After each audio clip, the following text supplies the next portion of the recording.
You're listening to City of Muses on Paris Underground Radio. Hello, and welcome to City of Muses, a brand new podcast on the Paris Underground Radio Podcast Network. I'm your host, Jennifer Geraghty, and each week I'll be sitting down with an artist or creative to talk about what inspires them, what their creative process is like, and how Paris fits into it all. For this very first episode of City of Muses, I'd like to introduce you to Alison Grace Koehler. Alison is a stained glass artist and poet who will occasionally combine these art forms into live performances and video pieces. She's an American expat currently living in Paris who's authored a book of poetry titled Stained Glass Poetry, from which she'll read to us a little later on. And she's creating an album called Stained Glass Arrangements, which will come out soon.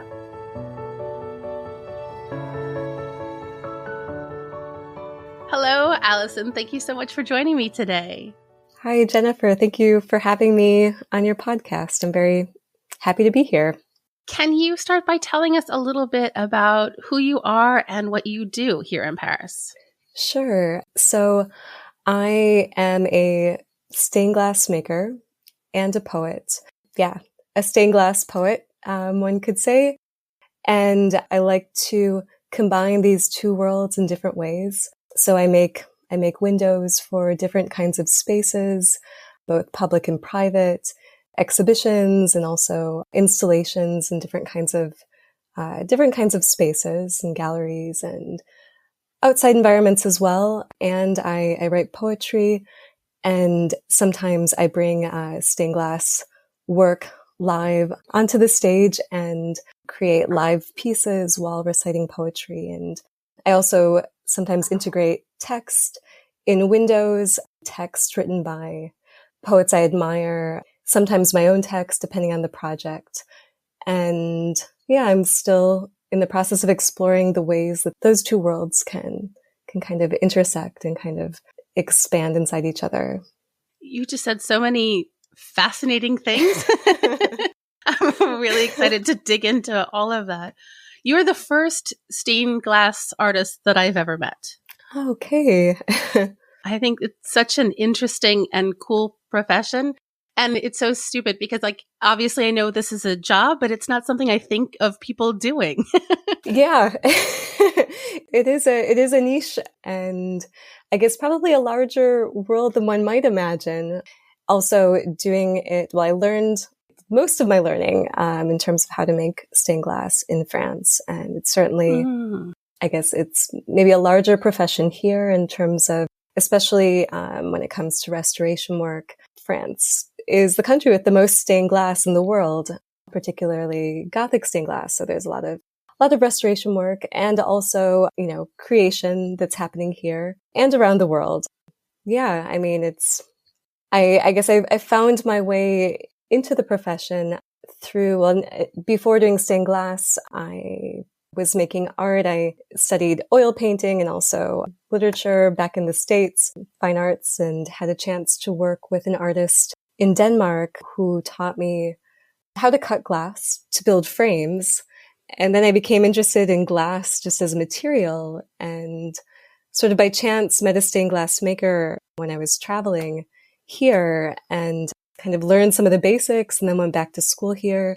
And yeah, I don't do restoration work, or very little restoration work. So my practice is mostly new creations in different kinds of settings. Okay, so it's mostly an artistic medium for you. Yeah, exactly. Okay. And so obviously it's a complicated process, but on the broad strokes, how does it work? How do you create stained glass? So there are different techniques that exist. The most traditional is, I guess a lot of things, there are things that have evolved and things that have stayed very much the same as when the practice is really being kind of deeply developed in, the Middle Ages. So most stained glass is made with lead cane, though the technique I work with more often is the copper foil technique. But so when you're traditionally making a window, you start by doing a small scale drawing or a maquette, and then you make a larger version, a full scale version of the design, you cut it out, or you make a copy of that drawing, you cut it out, and then you use sort of the cutout shapes to cut the glass pieces. Oh, wow. And then you paint the glass if there's painting. And so that's paint that's vitrifiable, in French, grisaille, or enamel, depending on what effect you're seeking. If you want it to be more matte or more transparent, then you paint the pieces that require painting, though the main color is already in the glass. So you have the sheets of glass that are either blown by hand or they're made in an industrial way, depending on, what you're working with. And so, right, you paint the pieces, they're fired in a kiln, and maybe you have several layers of paint depending on what it is. And then when the pieces have been painted, then you assemble them with lead cane that you cut and sort of put together almost like a puzzle. And then the last step is you add this mastic, or like a putty that is made from turpentine and blanc de médon. And it sort of makes this sort of thick paste that you put in the space between the lead and the glass, and you let it dry and harden. And that makes the window solid. It makes it less fragile and less vulnerable to the elements. So that's the most traditional method that's still used in most stained glass studios. The technique that I work with more often is copper foil. And so that was created by Louis Comfort Tiffany, an American stained glass maker who made, a lot of innovations in the field of stained glass in the 20th century. And he is quite famous for sort of Art Nouveau style lampshades. And so that's the Tiffany technique, or the copper foil technique, that's used to make these lampshades. He also used to make these panels that sometimes would be sort of 3 panels thick, and you could see color gradients, a very, sort of newly painterly approach to stained glass making. And the reason I use this technique, I've made some lampshades, but I primarily make full-scale windows. And I like this technique because I'm able to create a composition in a more organic way. Whereas with leaded window, everything has to be drawn out and designed ahead of time, and you cut the pieces to fit the shapes that you've already chosen. Whereas I also like working with broken glass, recycled glass, sometimes even going into taking fragments from a place where glass has been broken and repainting those fragments, adding colored pieces and making a new window. Oh, wow. And then putting it back in that space. And so in the actual process, I have a little more freedom. So I'll still draw out, I'll make sketches and I'll make small scale designs, but the actual lines won't be as fixed. And I can actually work with some of the shapes that I find in terms of a kind of discovering the composition or the final composition in the moment of creation. So that's a process that's important to me, but it's not how copper foil is necessarily used in other contexts, but it's just a technique that allows me to work in that way.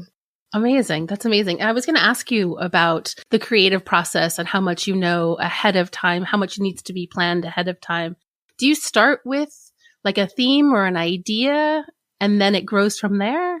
Yeah. Well, again, it varies a lot from project to project, but there are always at least certain constraints or a starting point, and they're different depending on the environment where it will be going. Or if I'm working with a client, we'll have a back and forth exchange where we talk about, they'll talk to me about what they're interested in, and we'll make sure that there's sort of, I can work with that also, because some stained glass makers work in a lot of different styles and are, can replicate something that's more Art Deco or Art Nouveau or more classical.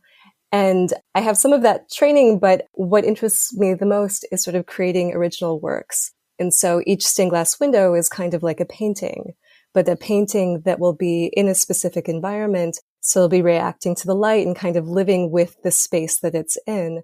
And also living with the person who has commissioned the piece if it is for that kind of project. So I don't mind. I mean, there's always the constraint of the environment, and it has to be kind of understood if I'm going to be kind of allowing more light to come in or kind of blocking some of the visibility, because depending on the space, there are different needs. And it's interesting to kind of play with those constraints.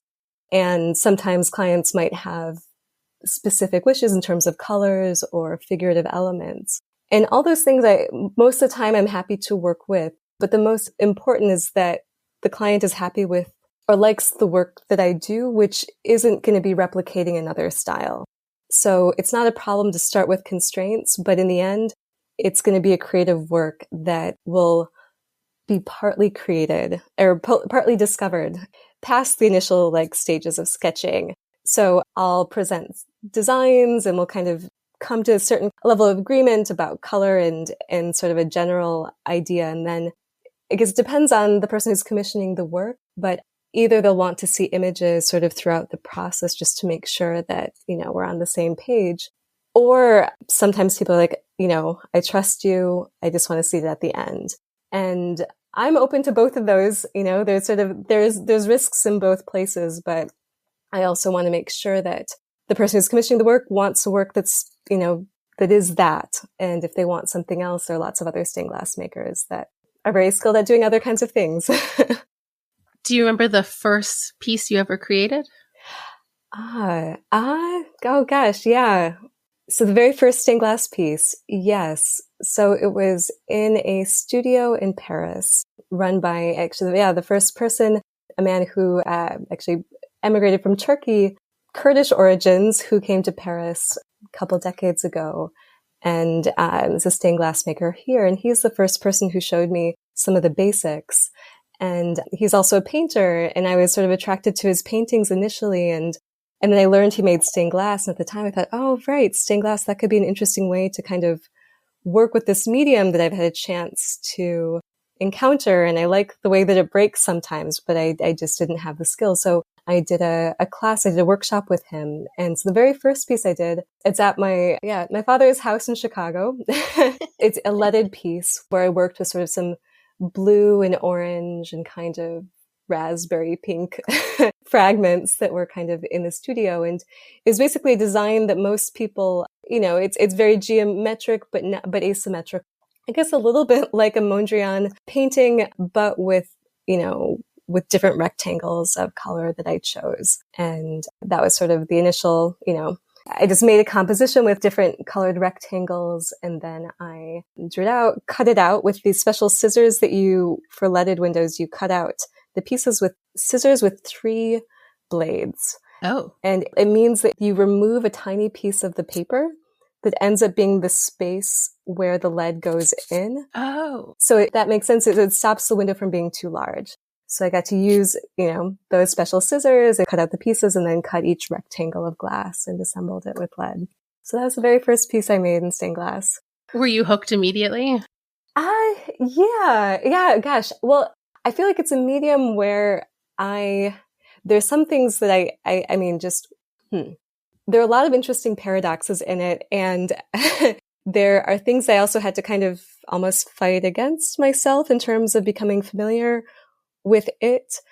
I guess I liked cutting the glass right away, but there was a kind of, there was a kind of rigidity in terms of this is how you do it. And this is how you have to learn to do it in order to kind of make it function.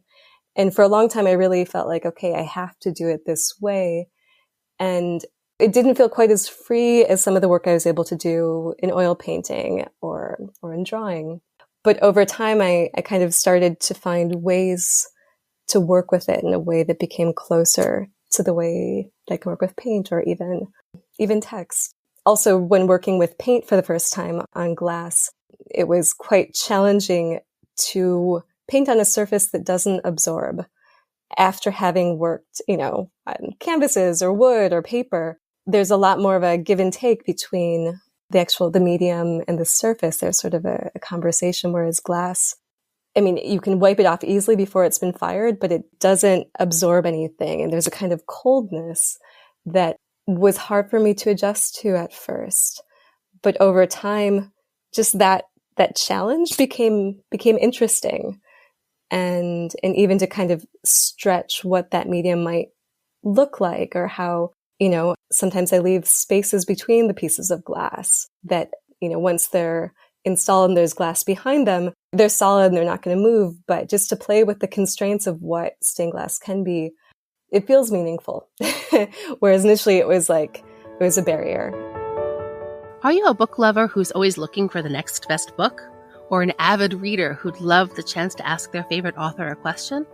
Well, then you might like my other podcast, Storytime in Paris, where I interview writers with a French connection with questions that come from you, the author's fans and followers.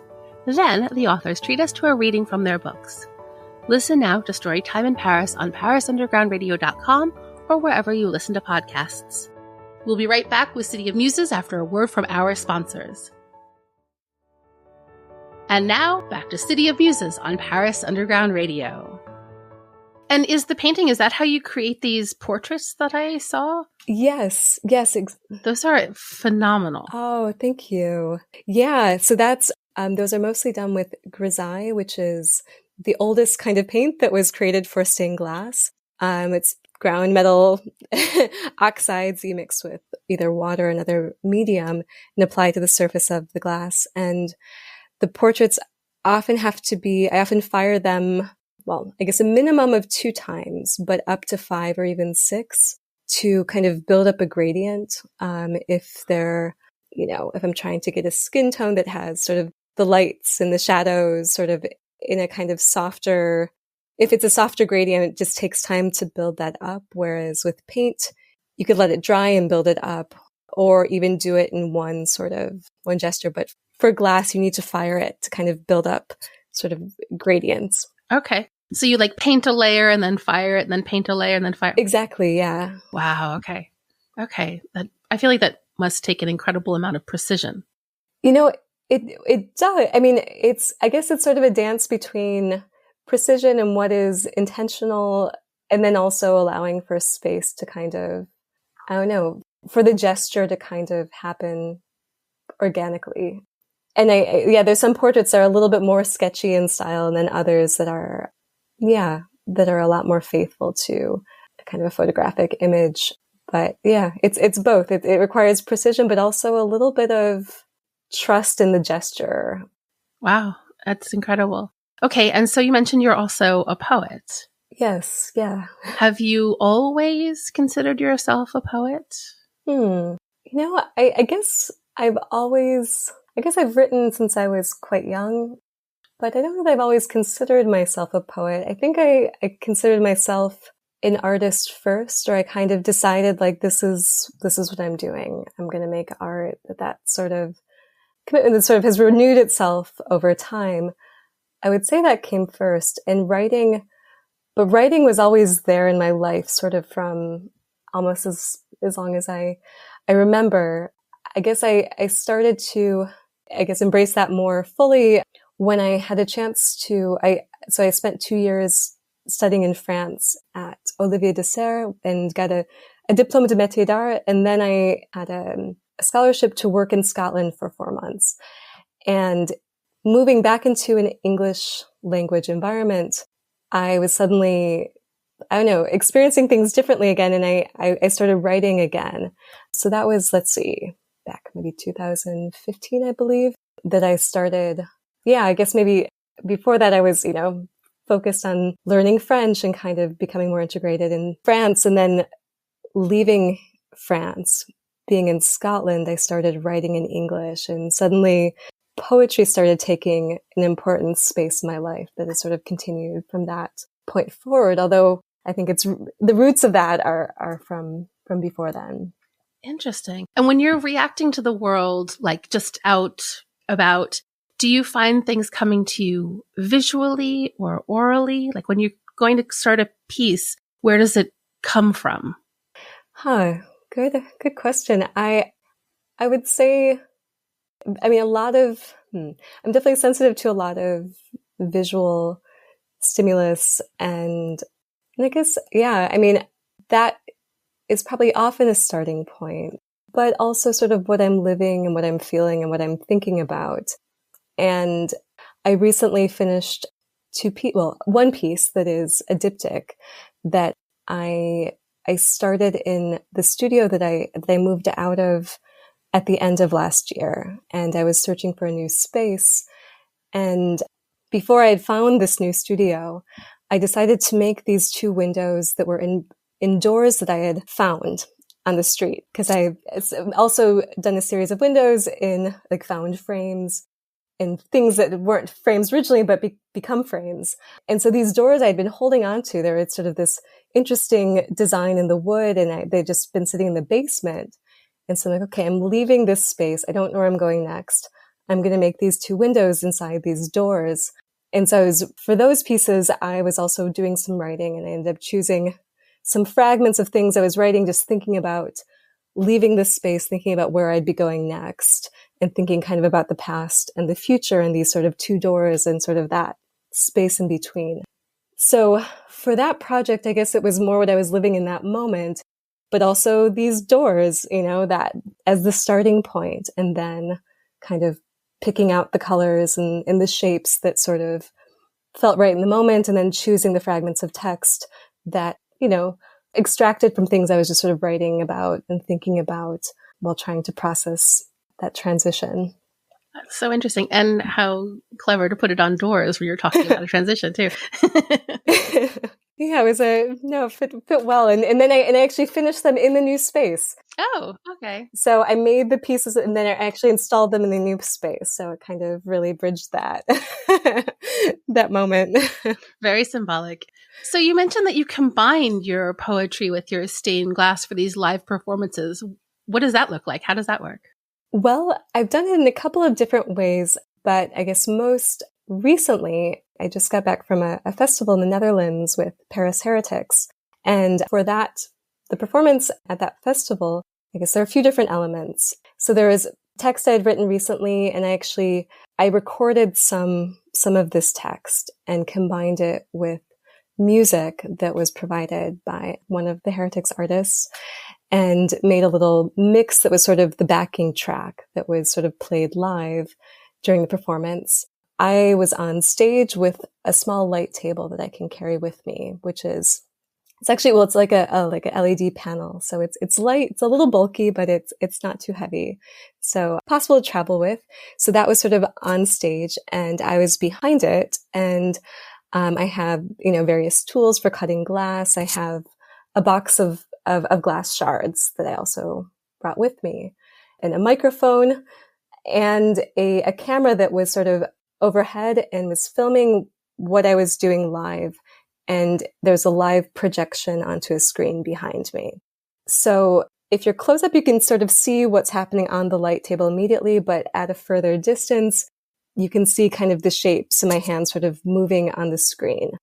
And I read fragments of text and then would pause, and there'd be music and some of the recorded text. And then I would work and create compositions on the light table, and eventually create a piece that I would solder live and actually hang up as sort of the final moment. So that was sort of how, that performance, but all these different elements have come in at different moments in time. But I feel like this feels very complete, that it has sort of, I'm improvising a small stained glass piece live on stage while both reading text and hearing text. And it's sort of, I guess a reflection of the creative process. That's incredible. It's incredible that the audience gets to experience all of that together with you. Well, it's special for me too. Would you mind sharing one of your poems with us? Sure. Yeah, I'll read a poem that was, I guess, from my first collection of poetry called Stained Glass Poetry, which was published in 2020, came out right in the midst of the pandemic. Perfect timing. And I'll read you, and it was published by Paris Heretics. All I can see is the white silicone, gluing together everything unanticipated. Covered wood, painted poivre, straight lines you would never give without demand. Scraping the lead sides while nettles soften in butter. And you pretend you are wearing only an apron, guarded from every grandmother behind tinted sand. You foresaw nothing past the flowers because you aren't a maker of doors. lazy about craft or responsibility. But you aren't a child either, simply because tenderness makes us strip and scream. What can be made? Material is so much nothing. Molten tin will. How much do you trust your self-doubt? No truth to not reach for, and perceived disappointment is always your own. So give us the ones with more space between each rainbow. You know what to ask. You know what is a farm ghost imagined, and what is, and what can be. Beautiful. Thank you. It's beautiful. And as you're reading, I can see how your different mediums marry one another. There's a lot of this visual language in your poetry. It's very beautiful. Thank you. So I believe you have another poetry album coming out soon. Is that true? That is correct. Can you tell us a little bit about that? Yes. So 14 poems that are in this book were given to 14 different musicians, and I recorded my reading of these poems, and they created a song around it, or a sound piece. How cool. And there are musicians based in Paris and from other places, from Chicago, from Scotland, and a few other places, Ireland, friends of mine who I asked to be part of this project. And this is also being produced by Paris Heretics. And it's partly because, well, the book came out during the pandemic. We couldn't do a full-on book launch, but this is sort of, it's another project, but it's very much connected. Yeah, it's all the text from this book, and it's called Stained Glass Arrangements, and there will be a limited edition vinyl release as well, and a launch party that's still being planned as we speak. Amazing. Well, when you know the details, let me know and I'll include it in our show notes so that people can wonderful, can find out all that information. Great. I will definitely do that. So my last question for you is about Paris. How do you feel that Paris fits into your creative process? Gosh, I think Paris, I love walking, and I feel like Paris is such a walkable city. It is dense and meandering, and I feel like I'm able to kind of step outside and kind of, I don't know, reflect and look at things, and that I can constantly sort of discover both my outside surroundings and sort of feel how they interact with what's going on inside of me. And I feel like, that aspect of Paris, it's sort of meandering streets and it's sort of densely packed beauty really allows a lot of that kind of reflection and discovery.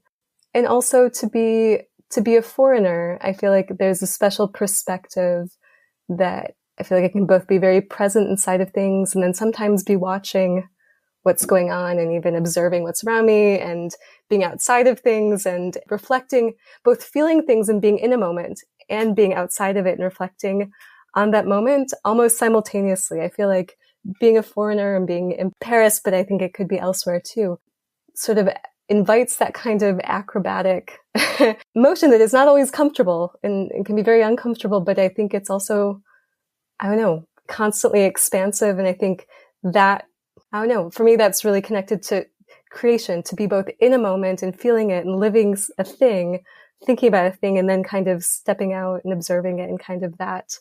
They're both important. I feel like sometimes being an outsider allows a constant living of that.